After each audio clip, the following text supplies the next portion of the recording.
ازيكم عاملين ايه؟ كل سنه وانتم طيبين وبالف خير. فاضل 5 ايام على العيد، ان شاء الله بعيد سعيد علينا كلنا وعلى الامه الاسلاميه كلها.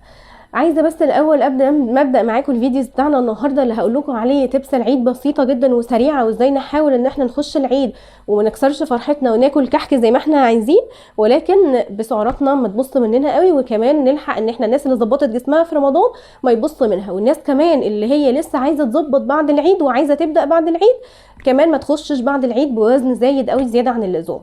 عايزه موضوع العيد علشان نعدي ايامنا كلها، بلاش الصبح بعد الفطار رمضان واحنا خارجين من جسمنا من صيام نعمل له تشوك جامد ونديه حاجات زياده عن اللزوم وسعرات زياده عن اللزوم. اولا هنتعب معدتنا جدا، وهتكون معدتنا مش مرتاحه لانها مش متعوده على الاكل في الوقت دوت، وهي عندها جزء من الراحه وتعودت على مواعيد معينه. فنبدا واحده واحده، يعني نبدا بعد صلاه العيد ناخد تمرات زي ما احنا متعودين ونشرب حاجه بسيطه ونستنى شويه. وارجوكوا ارجوكوا ارجوكوا بلاش الفطار الرنجه ده خالص خالص خالص، انه من الحاجات اللي بترهق المعده جدا وبتخزن ميه تحت الجلد كمان، لاننا بنشرب ميه كتير والجسم اصلا بيكون في حاله الصيام عنده نقص من الصوديوم، فبيخزن ميه بصوره كبيره وبنبان عندنا وزن كمان وهمي.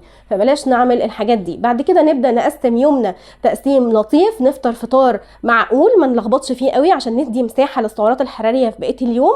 هكذا في الغداء، وناخد على قد السعرات بتاعتنا كحكه 2. بلاش نخبط طبق الكحك كله، بلاش طبق البسكوت الكبير، لان هي نفس النتيجه يا شباب. احنا لو اخدنا كحكايتين اخدنا الكحك اللي احنا نفسنا فيه، اخدنا بسكوتين اخدنا منه نفس النتيجه، ولكن احنا لما خدنا الطبق ما هي نفس الكحك اللي كان نفسنا فيه. فاحنا ناخد من كحكايتين ل3 في اليوم كفايه جدا.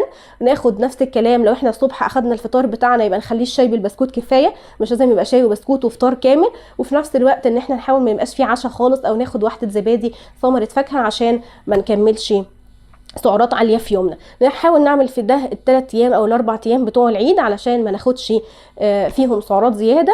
وزي ما قلت لكم بلاش الاملاح الزياده لانها هتخزن ميه. واشوفكم ان شاء الله بعد العيد في صحه احسن، ونعمل ريشيب برده بعد العيد. مستنياكم تبعتوا لي على رسائل الصفحه لو عايزين تسالوا اي سؤال.